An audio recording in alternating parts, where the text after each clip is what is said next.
महिला दिनी गुलाबराव पाटील हॉस्पिटलमध्ये आरोग्य शिबिर संपन्न। जागतिक महिला दिनाचे औचित्य साधून गुलाबराव पाटील होमिओपॅथिक कॉलेज व हॉस्पिटल मिरज येथे महिलांच्यासाठी मोफत आरोग्य शिबिर आयोजित करण्यात आले। या शिबिराचे उद्घाटन नगरसेविका तथा समाज कल्याण समिती सदस्य सौ प्राजक्ता सनी धोत्रे यांच्या हस्ते झाले। या प्रसंगी प्राजक्ता धोत्रे यांनी पृथ्वीराज बाबा पाटील आणि गुलाबराव पाटील मेमोरियल ट्रस्ट हे कायमच महिलांचा सन्मान करतात। महिलांचे आरोग्य चांगले राहिले तर कुटुंब आणि समाज व्यवस्था निरोगी राहते।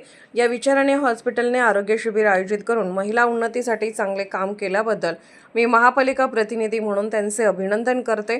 महिलांनी कामाच्या व्यापात तब्येतीची हेळसांड करू नये, निरोगी जीवन हे महत्त्वाचे आहे असे त्या म्हणाल्या। यावेळी ट्रस्टतर्फे महिलांचे आरोग्य प्रबोधन करण्यात आले। या शिबिराचा 74 महिलांनी लाभ घेतला। या शिबिरामध्ये तज्ज्ञ डॉक्टरांकडून महिलांच्या सर्व आजारांवर मोफत तपासणी व उपचार करून औषधे देण्यात आले। हा कार्यक्रम संस्थापक chairman Prithviraj Patil, trustee advocate Virendrasinh Patil आणि campus coordinator doctor Satish Patil यांच्या मार्गदर्शनाखाली संपन्न झाला।